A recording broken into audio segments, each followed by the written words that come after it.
Hello friends, नमस्कार। कैसे हैं आप लोग सभी? आई होप सभी लोग बहुत ही अच्छे होंगे और अच्छे तरीके से अपना प्रिपरेशन कर रहे होंगे। तो फ्रेंड्स, मैं अजय आपके अपने परिवार स्टडी विथ अजय में स्वागत करता हूं। फ्रेंड्स, आज हम लोग जुड़े हैं इस सेशन में मैथ मास्टर क्लास। जी हाँ फ्रेंड्स, मैथ मास्टर क्लास किसके लिए है बेहद खास? उत्तर प्रदेश लेखपाल। अभी जो है एडवर्टाइजमेंट जारी हो चुका है उत्तर प्रदेश लेखपाल भर्ती 2020 का। तो लॉकडाउन के जस्ट बाद आपको भर्तियों का पिटारा खुलने वाला है। खास तौर से यूपी की बात करें तो यूपीएसआई नियमावली में संशोधन के लिए वैकेंसी गई थी और लगभग जो है लॉकडाउन के चलते प्रोसेस चल रहा था, इससे पहले पूरी भी हो गई थी, लेकिन ये लॉकडाउन की वजह से भी ये जो है भर्ती निकल नहीं पाई थी, लेकिन ये जस्ट आने ही वाली है।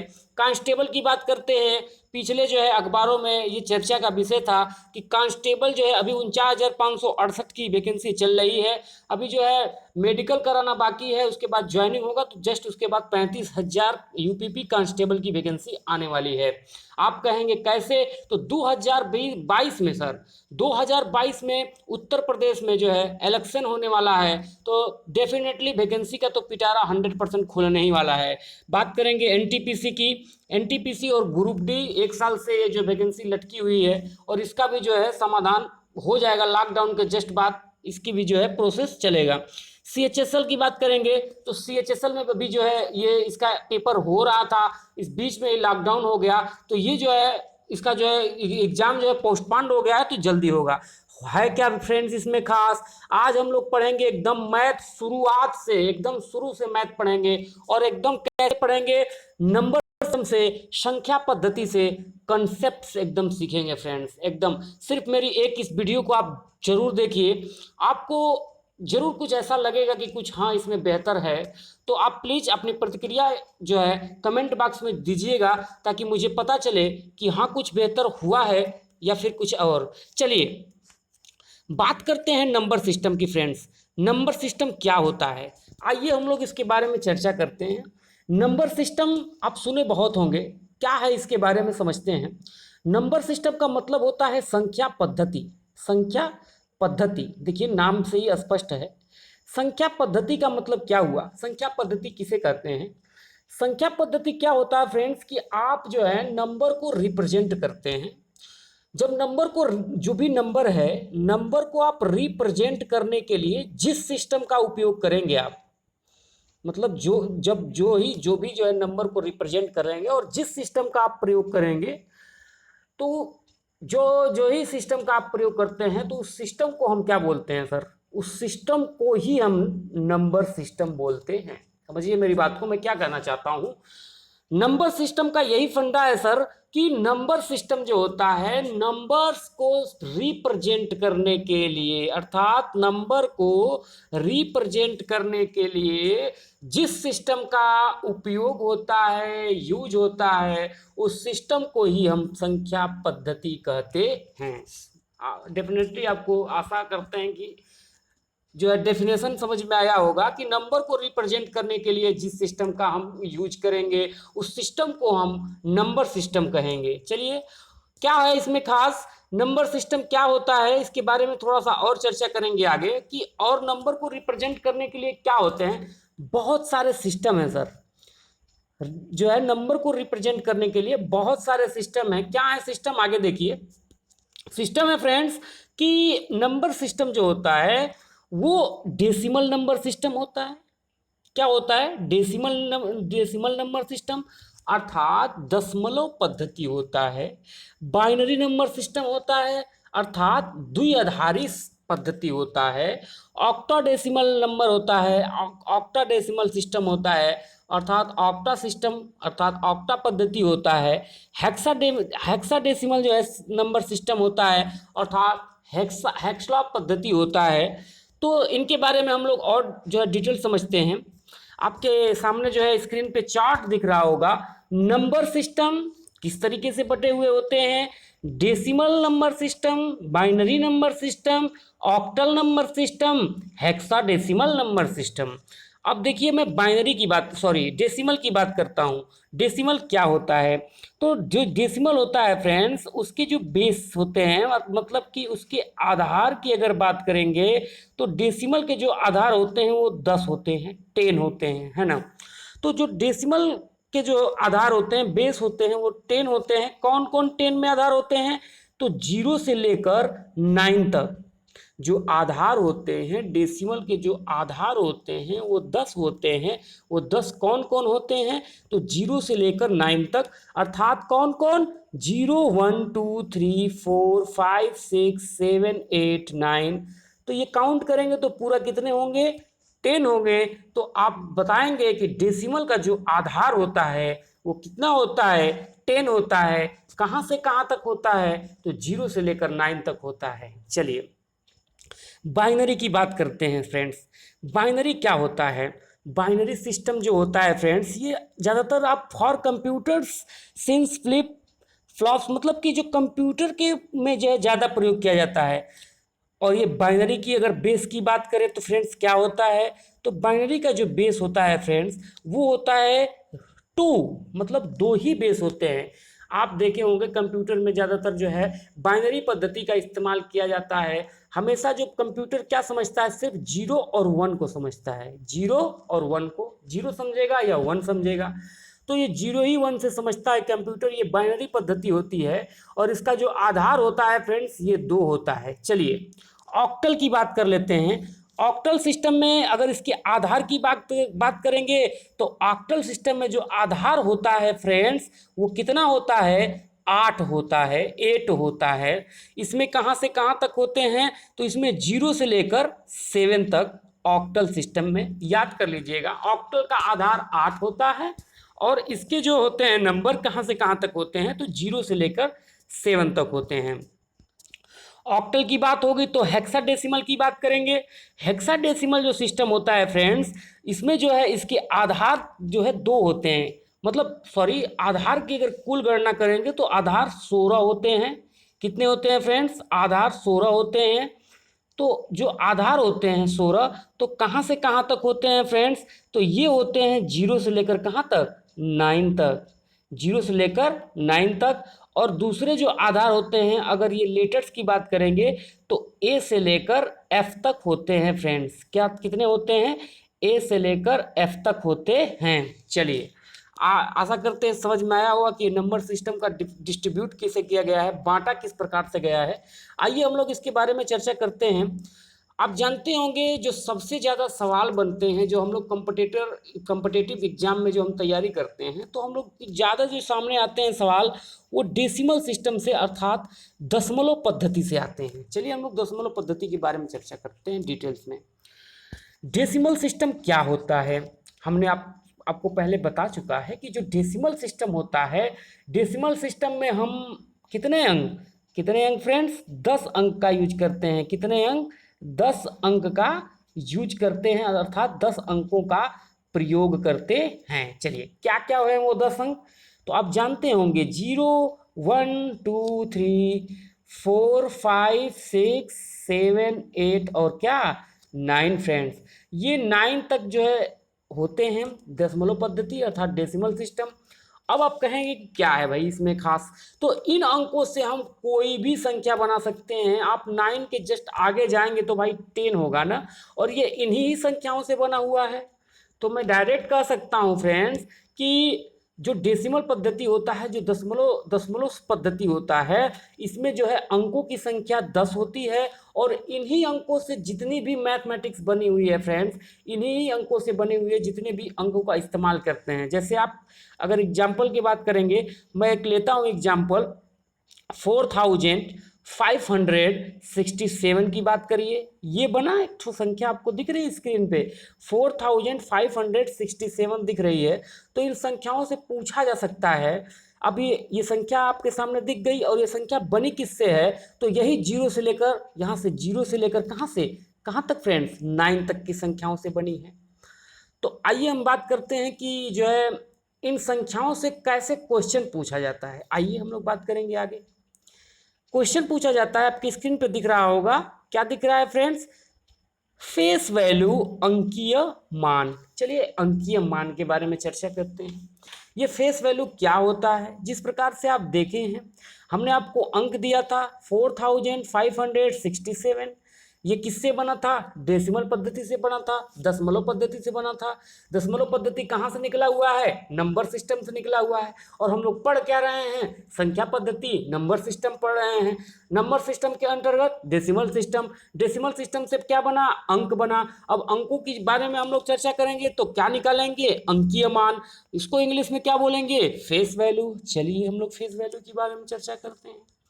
4567 है। अगर आप इसका जो है अंकीय मान अर्थात फेस वैल्यू निकालेंगे तो कैसे निकालेंगे? अगर आप 7 का फेस वैल्यू निकालेंगे तो क्या होगा? 6 का निकालेंगे तो क्या होगा? 5 का निकालेंगे तो क्या होगा? और 4 का निकालेंगे तो क्या होगा? कुछ नहीं होगा फ्रेंड्स, बेहद आसान है। जो अंक जितना है उतनी ही है उसकी फेस वैल्यू, कुछ नहीं है। अगर 7 है तो 7 की फेस वैल्यू 7 ही होगी। 6 है तो 6 की 6, 5 है तो 5, 4 है तो 4। मतलब क्या हुआ इसका? इसका सीधा सा मतलब ये हुआ कि फ्रेंड्स, जो अंक जितना है, मतलब कि जो अंक आपको यहाँ पे दिख रहे हैं, जो अंक जितना है उतनी ही है उसकी फेस वैल्यू। चलिए आशा करते हैं आपको फेस वैल्यू समझ में आ गई होगी। ऊपर आपको चार्ट भी दिख रहा होगा, यहाँ पे फेस वैल्यू निकाला हुआ है। क्या निकाल के बताया है कि 5 के नीचे 5, यानी अर्थात 5 का फेस वैल्यू 5, 3 का फेस वैल्यू 3, 0 का 0, 4 का 4, 6 का 6। मतलब जिसका जितना होगा अंक उतना ही उसकी होगी फेस वैल्यू। चलिए फ्रेंड्स आगे बात करते हैं हम प्लेस वैल्यू की, अर्थात स्थानीय मान। नाम तो सुना ही होगा आपने। क्या होता है इसमें खास? चार्ट में आपको दिख रहा है प्लेस वैल्यू। प्लेस का मतलब क्या लिखा है कि the location of a digit in a numeral where does the digit live. मतलब संख्याओं में अंकों का स्थान, अंक कहाँ रहते हैं उसका जो है अंकों का क्या है? स्थान निकालना है। वैल्यू क्या है? The value of a digit in a numeral, how much is the digit worth. मतलब कि संख्याओं में अंकों का मान, अंकों का मूल्य कितना है, वही होता है स्थानीय मान। समझने का प्रयास करेंगे एग्जाम्पल के जरिए। जिस प्रकार से हमने वही पुराना एग्जाम्पल ले लेते हैं, 6800, चलिए 73 ले लेते हैं नया एग्जाम्पल के रूप में। अगर मैं इसमें बोलूं कि भाई प्लेस वैल्यू निकाल दीजिए, क्या करना है? कुछ नहीं करना है फ्रेंड्स। 3 का निकालेंगे, 3 मल्टीप्लाई 1 करेंगे, इसके आगे कोई संख्या नहीं है तो 3 मल्टीप्लाई 1 इक्वल टू क्या? 3 1 जा 3। 7 का निकालेंगे फ्रेंड्स, 7 मल्टीप्लाई 1, इसके आगे कितनी संख्या? एक संख्या, एक जीरो उतार देंगे, ये 70 हो जाएगा। 8 का जब निकालेंगे फ्रेंड्स, 8 मल्टीप्लाई 1, इसके आगे कितनी संख्या? दो संख्या, तो कितना जीरो? दो जीरो, इक्वल टू कितना? 800। 6 का निकालेंगे तो 6 मल्टीप्लाई कितना? 1, कितने जीरो? 1 2 3, 3 जीरो कर देंगे और इक्वल टू कितना? 6000 हो जाएगा। आई होप समझ में आ रहा होगा आपको मैं क्या बताना चाहता हूँ, स्थानीय मान कैसे निकलता है। चार्ट को आप देख लीजिए, यहाँ पे चार्ट आपको जो दिख रहा है, इस चार्ट में क्या बताया है? इस चार्ट में 8 का, इस चार्ट में क्या निकाला है? 8 का प्लेस वैल्यू निकाला है, स्थानीय मान निकाला है।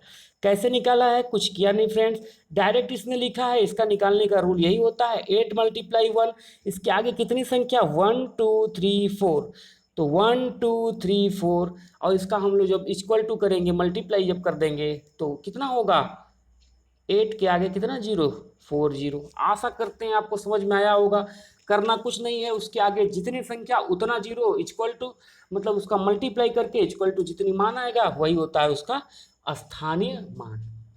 चलिए फ्रेंड्स, अब मैं ये देखा कि अभी आप मैंने पीछे देखा होगा जब फेस वैल्यू और प्लेस वैल्यू में क्या अंतर हुआ। फेस वैल्यू अगर आप एक 1 का पूछेंगे तो फेस वैल्यू भी 1 होगा, और उसका आप प्लेस वैल्यू जब पूछेंगे तो इसका भी 1 ही होगा। देख लीजिए, मतलब कि फेस वैल्यू तो वही हो गया ना, कि मतलब जिस वही हो गया ना कि जो अंक जितना है वही है उसकी फेस वैल्यू। लेकिन जब प्लेस वैल्यू निकाले हैं उसके बावजूद भी, मतलब जो जो जो इकाई पे अंक होता है, जो यूनिट डिजिट होता है, उसका प्लेस वैल्यू और फेस वैल्यू वो हमेशा क्या होता है फ्रेंड्स? बराबर होता है। मतलब कि फेस वैल्यू अर्थात अंकीय मान प्लेस वैल्यू अर्थात स्थानीय मान दोनों की यूनिट डिजिट अर्थात इकाई अंक हमेशा आपस में हमेशा क्या होती है, बराबर होती है। आइए हम लोग अपने टॉपिक पे चलते हैं जहाँ से क्वेश्चन आते हैं एग्जाम में। चलिए बात करते हैं हम लोग क्लासिफिकेशन ऑफ नंबर सिस्टम, संख्या पद्धति का वर्गीकरण। इसका मतलब है कि नंबर को तोड़ने की बात करते हैं। नंबर को क्या करेंगे फ्रेंड्स, नंबर को तोड़ने की बात करेंगे। जब नंबर आपने तोड़ा तो क्या निकलेगा, कम्प्लेक्स नंबर। मतलब अभी नंबर आपस में रहेंगे तो कम्प्लेक्स रहेंगे। कम्प्लेक्स का हिंदी अनुवाद हुआ समरिस्थ संख्या। क्या फ्रेंड्स, समरिस्थ संख्या है ना, समरिस्थ संख्या की बात हो गई। जब कम्प्लेक्स नंबर को तोड़ेंगे तो क्या होगा, रियल नंबर और इमेजिनरी नंबर। रियल नंबर और इमेजिनरी नंबर, रियल नंबर होता है वास्तविक संख्या, इमेजिनरी नंबर होता है काल्पनिक संख्या। इसके बाद आता है रेशनल नंबर। रेशनल नंबर का मतलब होता है परिमेय संख्या, इर्रेशनल नंबर का मतलब होता है अपरिमेय संख्या। इंटीजर्स है, पूर्णांक है, होल्स मिस होता है पूर्ण संख्या, और क्या है नेचुरल मतलब प्राकृतिक संख्या। इनके बारे में डिटेल्स हम लोग आगे बात करेंगे। आगे क्या है चलिए देखते हैं। आगे है फ्रेंड्स रियल नंबर, मतलब वास्तविक संख्या क्या होती है, रियल नंबर क्या है। तो समझिएगा वास्तविक संख्या नाम से ही स्पष्ट है, वास्तव में जो संख्या हमें प्रदर्शित हो, जो हमें दिखाई दे, वो क्या है, रियल नंबर है, वास्तविक संख्या है। जिस प्रकार से मैं बात करूं, आप इनफाइनाइट की बात करिए अर्थात अनंत की बात करिए। किसकी बात करेंगे फ्रेंड्स, अनंत की बात करेंगे। तो देखिए क्या होता है, जिस प्रकार से हम, इसका मतलब होगा वास्तविक संख्या। क्या मतलब होगा, रियल नंबर का मतलब होगा वास्तविक संख्या। रियल नंबर क्या है इसके बारे में हम लोग डिफाइन करेंगे कि मतलब जितने भी नंबर हैं फ्रेंड्स, मतलब जितने भी नंबर हैं, जितने भी अंक हैं, वो सब के सब रियल नंबर हैं। कैसे हैं आप देखिए, आप देखे होंगे माइनस इनफाइनाइट, मतलब माइनस अनंत से लेकर जीरो होते हुए पूरे जो है प्लस इनफाइनाइट तक, मतलब पूरा का पूरा जितने भी नंबर हैं वो सब के सब रियल नंबर हैं अर्थात वास्तविक संख्या हैं। चलिए जब रियल नंबर सभी के सभी नंबर हो गए तो भाई, तो काल्पनिक संख्या क्या होती है इसके बारे में चर्चा करते हैं। काल्पनिक संख्या, काल्पनिक संख्या नाम से ही स्पष्ट है, इमेजिनरी करना। इमेजिनरी करने का मतलब कल्पना करना। और कल्पना कैसे की जाएगी, आइए हम लोग एग्जाम्पल के माध्यम से समझने का प्रयास करते हैं। जिस प्रकार से आप जानते होंगे आई, आई आई को हम लोग आयोटा भी कहते हैं। और आपने देखा होगा आई का जो वैल्यू होता है, आई बराबर इक्वल टू क्या होता है, I square, sorry I square equal to -1 होता है ना। तो आई स्क्वायर बराबर -1, तो जब आई का मान निकालेंगे फ्रेंड्स, जब आई स्क्वायर बराबर आई, ये जो आई स्क्वायर बराबर -1 है, जब आई का मान निकालेंगे तो अंडर रूट हो जाएगा। तो जब अंडर रूट हो जाएगा तो ये अंडर रूट -1 हो जाएगा, अर्थात आई का जो वैल्यू निकला I equal to under root -1। तो मतलब यहाँ मैं देखा कि जो अंडर रूट में संख्याएं दी गई हैं, इस संख्याओं का रियल में वास्तव में कोई मान नहीं है, करके लिखी गई हैं। तो यही जो होती है फ्रेंड्स, ये काल्पनिक संख्या होती हैं। अंडर रूट में जो संख्याएं जिसका मान हम लोग स्पष्ट रूप से नहीं निकाल सकते हैं, वही जो संख्या होती हैं काल्पनिक संख्या होती हैं। और वास्तविक संख्या मतलब जो वास्तव में संख्याएं हैं, जितने भी नंबर हैं, माइनस इनफाइनाइट से लेके इनफाइनाइट तक, प्लस इनफाइनाइट तक। चलिए आशा करते हैं समझ में आया होगा। आगे हम लोग चलेंगे, आगे हम लोग बात करेंगे रियल नंबर के क्लासिफिकेशन की, अर्थात जो है वास्तविक संख्या के बंटवारे की, मतलब कि उसके जो है विभाजित करने की, किस प्रकार से हम लोग इसको बांट के पढ़ने की कोशिश करेंगे।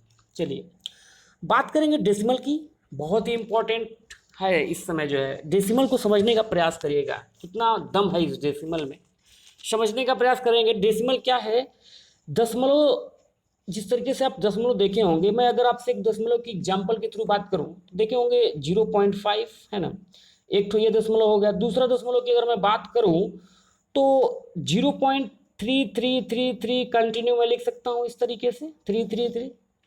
तीसरे डेसिमल की अगर मैं बात करूं, अभी डेसिमल की बात कर रहा हूं, बाद में हम लोग इंटीजर्स पढ़ेंगे, पहले हम लोग डेसिमल की बात कर रहे हैं, दशमलव की बात कर रहे हैं। चलिए दशमलव को समझते हैं अच्छे से। पहले पहले तरीके से मैं 0.5 लिख सकता था, दूसरे तरीके से 0.3333 मतलब कंटिन्यू चल रहा है ना।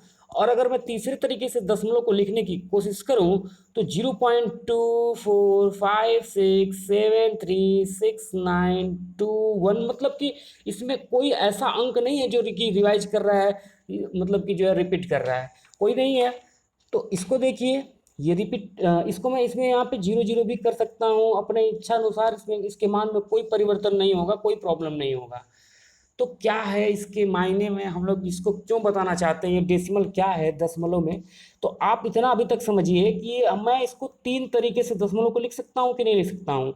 0.5 है ना, सिर्फ 0.5 लिख के मैं यहाँ पे रोक सकता हूँ, या फिर मैं 0.333 कंटिन्यू लिख सकता हूँ, या फिर मैं संख्याओं को बदलते हुए लिख सकता हूँ 0.2456733692, है ना। तो मैं ये क्या बताना चाहता हूँ, आप जब 0.5 की बात करेंगे, चलिए हम लोग इसको आगे और अच्छे से समझेंगे कि क्या मैं बताना चाहता हूँ। आप जब 0.5 की बात करेंगे तो आप जानते होंगे फ्रेंड्स, जब मैं डेसिमल जो लगा होता है, जब दशमलव को आप हटाते हैं तो ये 5 इसके बटा में हो जाता है, और 1 लिख के ये दशमलव कितने अंक पे है, एक अंक पे है, तो एक जीरो हो जाता है। इस तरीके से दशमलव को हम हटा देते हैं, ठीक है। तो यहाँ से दशमलव क्या हो गया, हट गया। और उसी तरीके से जो दूसरा लिखे थे हम 0.3333, ये जो कंटिन्यू चल रही थी, मैं इसको ये भी कर सकता हूँ कि 0.3 पे क्या बार लगा सकते हैं। और ये तीसरी संख्या थी फ्रेंड्स, क्या हमने लिखा था कि 0.2456 है ना 73, मतलब इसी तरीके से कंटिन्यू संख्याएं थी। तो मैं इसको ये लिख सकता हूँ फ्रेंड्स, इसको मैं कुछ नहीं लिख सकता हूँ फ्रेंड्स, इसको मतलब नहीं हटाया जा सकता, इसको कुछ भी मान में परिवर्तन नहीं किया जा सकता, कोई तरीका ही नहीं है इसको हटाने का, कोई भी तरीका नहीं है इसको कुछ करने का। जिस तरीके से आप 0.5 को 5/10 लिख दिए थे, उसी तरीके से आप 0.33 कंटिन्यू था, इसको 0.3 पे बार लिख दिए थे, लेकिन इसको आप कुछ भी नहीं कर सकते हैं, इसका कोई तरीका ही नहीं है फ्रेंड्स। तो अब मैं ये बताना क्या चाहता हूँ कभी से, मैं ये बताना चाहता हूँ कि जो रिपीटिंग होता है, जो पुनरावृत्ति होता है, जो मतलब कि दोहराया हुआ होता है, वो टर्मिनेटिंग होता है। टर्मिनेटिंग क्या हो गया, ये क्या तो बला आ गई भाई। तो टर्मिनेटिंग जो होता है जिसे समाप्त किया जा सकता है, टर्मिनेटिंग। आप कभी देखे होंगे जब मेट्रो वगैरह में घूमते हैं तो बोलता है कि बोलता है कि दिस मेट्रो टर्मिनेटिंग हियर, मतलब यह मेट्रो यहीं पे जो है क्या हो जाएगी, समाप्त हो जाएगी, मतलब यहीं मतलब रुक जाएगी। तो वहाँ पे इस्तेमाल करता है कि द मेट्रो टर्मिनेटिंग हियर।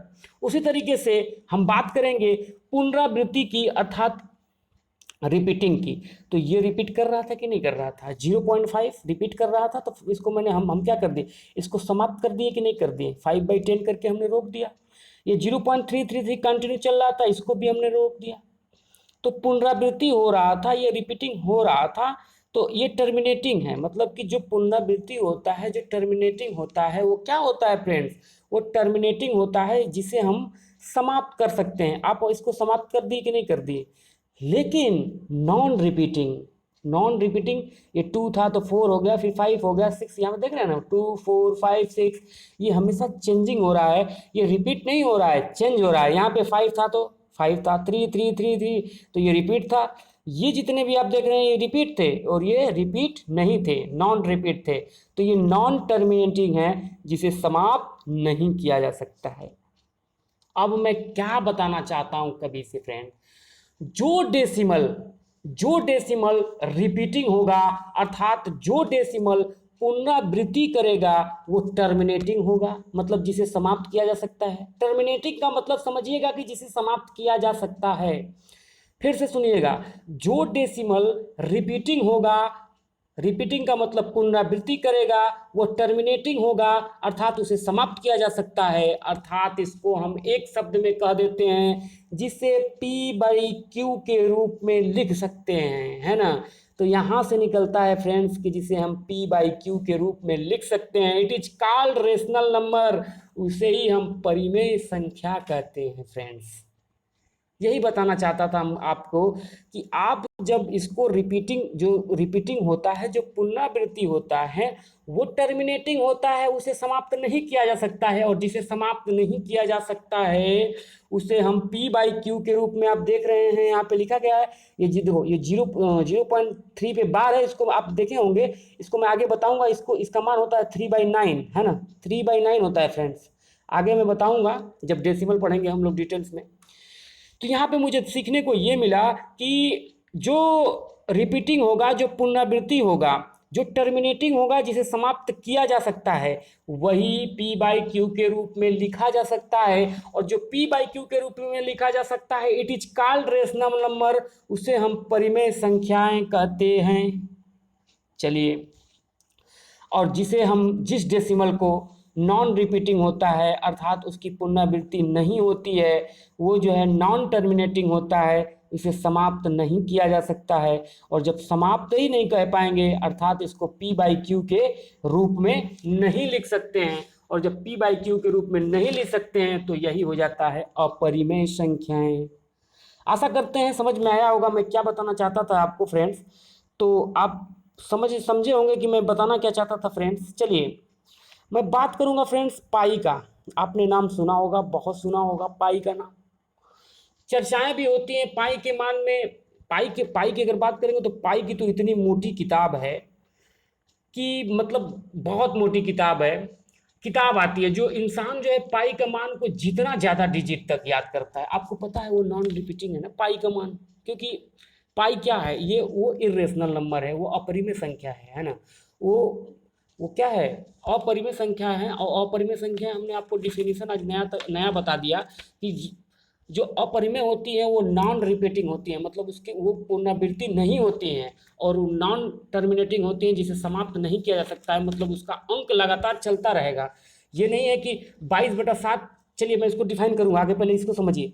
पाई की बात करते हैं। पाई जो है, पाई की बहुत मोटी किताब आती है, और उस किताब में जो इंसान पाई के मान को जितना ज़्यादा डिजिट तक याद करता है, उसे मेमोरी किंग कहा जाता है फ्रेंड्स। उसे क्या कहा जाता है, मेमोरी किंग। मतलब पाई के जितने अधिक मान याद करेंगे आप, जितने ज़्यादा डिजिट तक मान याद करेंगे, वो आप मेमोरी किंग कहे जाएंगे। हमारे इंडिया की बात करिए तो उनका नाम था कृष्ण चहल। कौन थे, कृष्ण चहल ने क्या किया था, कृष्ण चहल जो है 43, कृष्ण चहल जो थे वो 43,000 तक डिजिट को याद कर लिए थे। उन्हें मेमोरी किंग का खिताब भी मिला था। इनसे ज़्यादा भी इसका रिकॉर्ड बना हुआ है, कितना, 75,000 तक लोगों ने इसको मेमोराइज किया, इसको याद किया, और इसको रिकॉर्ड भी बना लिया है। अगर आप भी अगर 80 या 90,000 तक मतलब अगर याद कर लेते हैं, तो अगले मेमोरी किंग आप होंगे, है ना। चलिए फ्रेंड्स, आगे हम लोग बात करेंगे रेशनल नंबर परिमेय संख्याएं और इर्रेशनल नंबर अपरिमेय संख्याएं। अब तक आप जानते थे कि जिसे हम P बाई क्यू के रूप में लिख सकते हैं।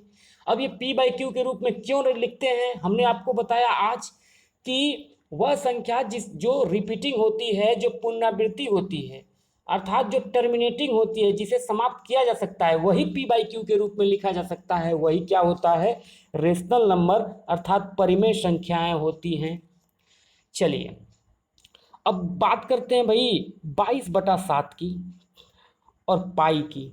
ये बड़ी चर्चा का विषय होता है कि भाई 22/7 और पाई, 22/7 क्या है और पाई क्या है, दोनों के बारे में हम डिफाइन करने की कोशिश कर रहे हैं।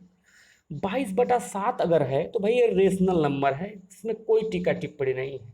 क्यों है, क्योंकि इसे हम P बाई क्यू के रूप में लिखे भी हैं। देखिए P बाई क्यू के रूप में लिखा भी गया है, जबकि पाई का मान इर्रेशनल नंबर अर्थात अपरिमेय संख्या है, और ये P बाई क्यू के रूप में लिखा गया है तो ये परिमेय संख्या है।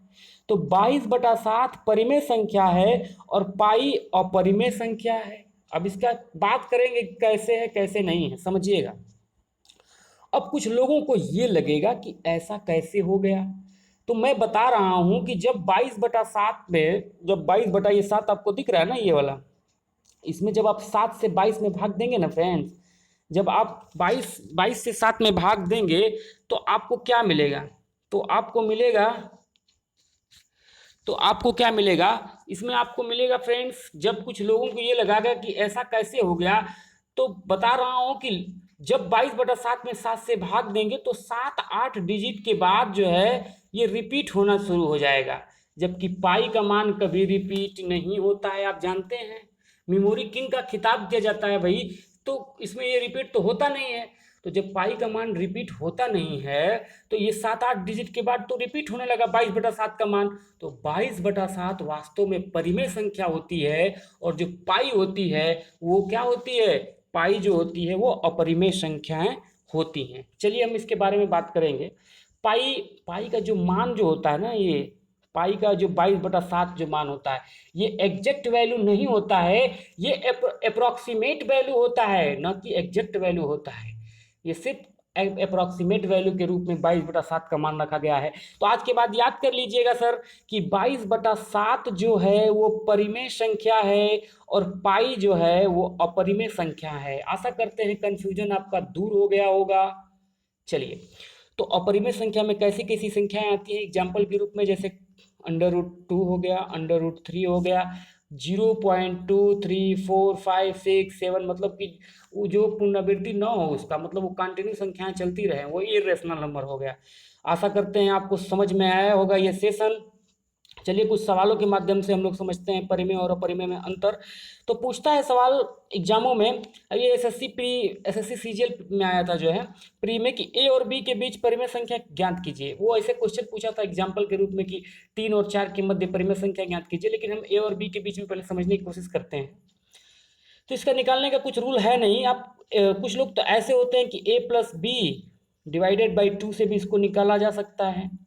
मैं आपको बताऊं इसका रूल आप ऐसे भी लगा सकते हैं, a+b/k+1 क्या लिखेंगे, k+1 है ना, या इसको ये मध्य संख्या निकालने का एक रूल होता है, लेकिन आप इसको समझिए, इस पे जो है आसानी से जो है निकाला जा सकता है। कैसे, इसमें आप जो है के का मान कुछ भी रख सकते हैं, 1 2 3 4 एक्सेट्रा, मतलब कुछ भी लिख सकते हैं।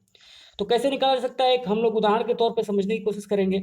अगर मैं आपसे बोलूंगा कि 3 और 4 के मध्य भाई परिमेय संख्या ज्ञात कर दीजिए, कैसे निकालेंगे, तो आप क्या करेंगे, 3 लिखेंगे 3 और 4 के बीच, तो आप करेंगे क्या, 3 की अगर मैं 1 रखता हूँ तो 3 × 1 + 4 और डिवाइडेड बाई क्या, डिवाइडेड बाई के का मान 1 लग दिए थे और ये 1 होता ही है, तो कितना हो जाएगा, 3 × 1 3 × 1 = 3 और 4 + 4/2, यानी कि 4 3 7/2, यानी कि 3 और 4 के मध्य जो संख्या होगी वो 7/2 होगी। चलिए आशा करते हैं समझ में आया होगा। दूसरी बात करते हैं, ए और बी के बीच अपरिमेय संख्या पूछता है फ्रेंड्स। तो अपरिमेय संख्या क्या होती है, तो ए और बी के बीच में अपरिमेय संख्या पूछेगा तो कुछ नहीं, आप इतना याद कर लीजिए कि √ABC इसका हम मान निकाल सकते हैं, है ना। या फिर अगर कुछ ऐसी संख्याएं दे दें, मैं अगर ऐसे कहूँगा कि 3 और 2 के बीच भाई, 3 और 2 के बीच अपरिमेय संख्या ज्ञात करिए, तो कुछ नहीं करना है आपको, 3 × 2 आप इसको लिख सकते हैं, 3 2 = 6, ये क्या हो गया, अपरिमेय संख्या हो गया।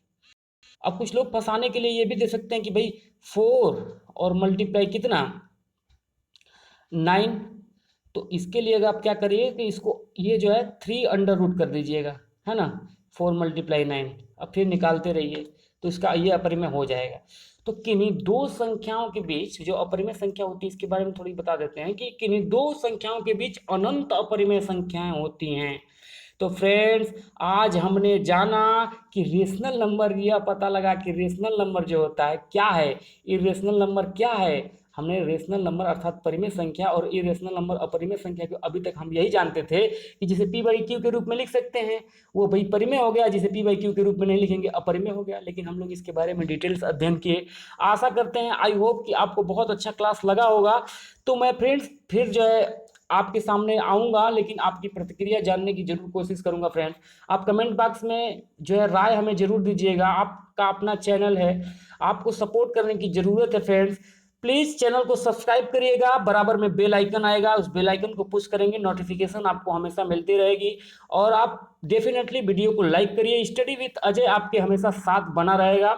तो प्लीज़ आप चैनल का सपोर्ट करिए। बहुत बहुत धन्यवाद फ्रेंड्स, यहाँ तक जुड़े रहने के लिए। तो बहुत बहुत धन्यवाद। चलिए अलविदा करते हैं।